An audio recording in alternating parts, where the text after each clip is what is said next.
قرآن مجید میں اللہ تعالیٰ فرماتے ہیں هو الذی خلقکم من طین ثم قضى اجلا واجل مسمى عنده ثم انتم تمترون، وہی ہے جس نے تمہیں مٹی سے پیدا کیا، پھر ایک مدت مقرر کی اور ایک اور مدت اس کے ہاں مقرر ہے، پھر بھی تم شک کرتے ہو۔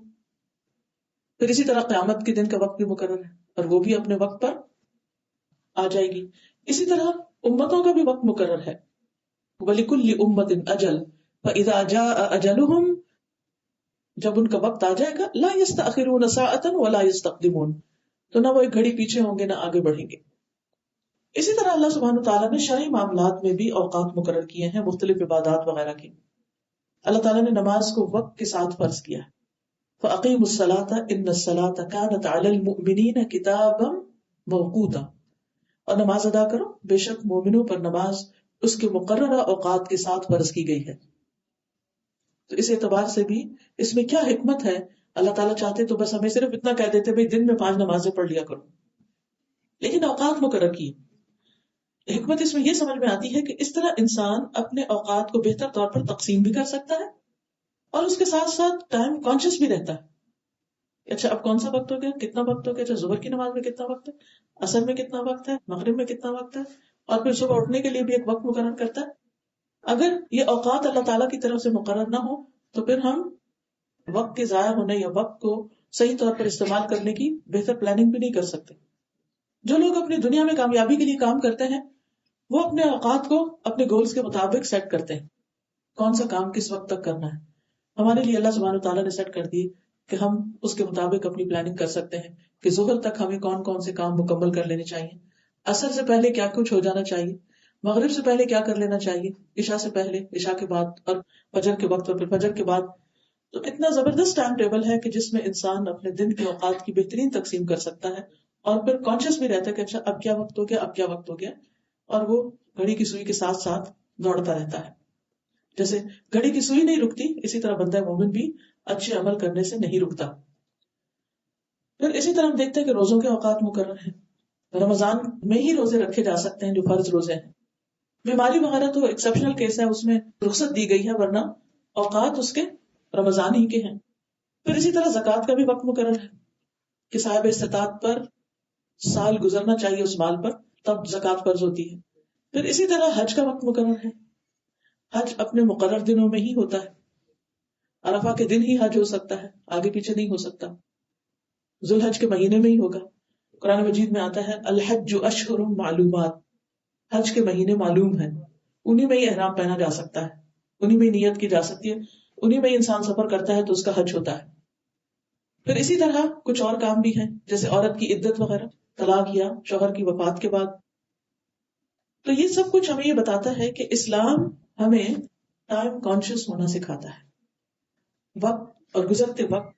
اور پھر ہر مہینے میں آپ دیکھیے کہ جیسے فرض روزے تو رمضان میں ہی ہیں، لیکن ہر مہینے میں ایام بیت کے روزے، جس میں 13، 14، 15 کا روزہ ہے۔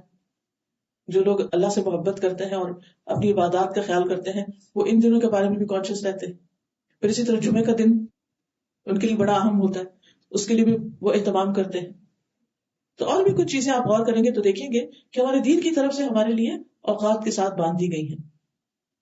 لیکن بات یہ ہے کہ ہماری ساری زندگی اوور آل بہت ہی قیمتی ہے، اور یہ وقت ہمارے لیے ایک امتحان کا ذریعہ بھی ہے، یہ زندگی، یہ عمر۔ قرآن مجید میں اللہ تعالیٰ فرماتے ہیں الذی خلق الموت والحیات لیبلوکم ایکم احسن عملا وہو العزیز الغفور، وہ ذات جس نے موت اور زندگی کو پیدا کیا تاکہ تمہیں آزمائے کہ تم میں سے اچھے عمل کون کرتا ہے۔ گویا ہم سب کی آزمائش امتحان کیا ہو رہا ہے کہ ہم اپنے اس وقت کو کیسے گزارتے ہیں جس کا نام زندگی ہے، یعنی ہم اپنی زندگی کو کس طریقے پر گزارتے ہیں اور وقت کو کیسے استعمال کرتے ہیں۔ ہمیں جو عمر ملی ہے وہ ہم سب کے لیے ایک امتحان ہے۔ قرآن مجید میں سورۃ فاطر آیت 37 میں اللہ تعالیٰ فرماتے ہیں اولم نعمرکم ما یتذکر فیہ من تذکر وجاءکم النذیر فذوقوا فما للظالمین من نصیر، اور کیا ہم نے تمہیں اتنی عمر نہیں دی کہ اس میں جو نصیحت حاصل کرنا چاہتا حاصل کر لیتا، اور تمہارے پاس خاص ڈرانے والا بھی آیا، پس چکھو کہ ظالموں کا کوئی مددگار نہیں۔ تو اس سے یہ پتہ چلتا ہے کہ اللہ تعالیٰ ہمیں جو زندگی دیتا ہے اور پھر عقل، شعور، سمجھ اور دین کی سمجھ خاص طور پر، تو پھر بار بار ہمیں مختلف طرح سے جو ریمائنڈرز ملتے رہتے ہیں، ہمیں ان سے سبق حاصل کرنا چاہیے. یہ ریمائنڈرز دو طرح کے ہوتے ہیں. ایک تو کتاب و سنت کے ذریعے ہمیں ریمائنڈرز ملتے ہیں، جب ہم قرآن پڑھتے ہیں، سمجھ کر پڑھتے ہیں، ایسی دینی مجالس میں شریک ہوتے ہیں تو وہاں سے ہمیں کچھ یاد دہانیاں کرائی جاتی. اور ایک ایسے ریمائنڈرز ہوتے ہیں کہ جو شرعی احکام کی شکل میں نہیں ہوتے، بلکہ ہماری زندگی میں کچھ واقعات، حادثات، معاملات، کچھ چیزیں ایسی پیش آتی ہیں کہ جس سے انسان کو سبق ملتا رہتا ہے. اور اگر انسان کی نگاہ عبرت کی نگاہ ہو تو وہ بہت کچھ سیکھ کر بہت کچھ کر سکتا ہے. مثلا خاندان میں کسی عزیز پیارے کی وفات ہو جانا، یہ ایک بہت بڑا ریمائنڈر ہوتا ہے. کس بات کا؟ کہ ہمیں بھی جانا ہے. یہ بھی سبق حاصل کرنے کا ایک ذریعہ ہوتا ہے. یہ بھی ایک بہت بڑی نصیحت اور عبرت ہوتی ہے. لیکن بہت سے لوگ دیکھے گئے ہیں کہ وہ میت کے گھر میں بھی بیٹھ کر ادھر ادھر کی دنیا کی باتیں کرتے رہتے ہیں، آپس میں سوشلائز کرتے رہتے ہیں اور اس سے عبرت کم ہی لیتے ہیں. جو بہت قریبی ہوتے ہیں وہ صرف دکھی ہوتے رہتے ہیں، جو دور کے ہوتے ہیں ان کو وہ دکھ نہیں ہوتا، بس وہ ایک رسم دنیا نبھانے کے لیے آ کے اکٹھے ہو کے بیٹھ جاتے ہیں اور کچھ دل بہلا دیتے ہیں ایک دوسرے کا. اسی طرح بعض اوقات ہماری زندگی میں کوئی آزمائش آ جاتی ہے رزق کی طرف سے، کسی کی جاب چلی جاتی، کسی کا بزنس ختم ہو جاتا ہے، کبھی گھر میں کوئی نقصان ہو جاتا ہے. یہ بھی ایک بہت بڑا ریمائنڈر ہوتا ہے کہ جس طرح یہ چیزیں چلی گئی ہمیں بھی جانا ہے.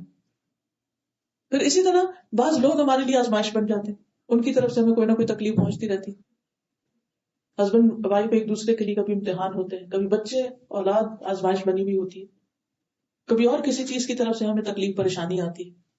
یہ ساری چیزیں ہمیں احساس دلاتی ہیں کہ یہ دنیا پرفیکٹ نہیں، یہ دنیا دل لگانے کی جگہ نہیں.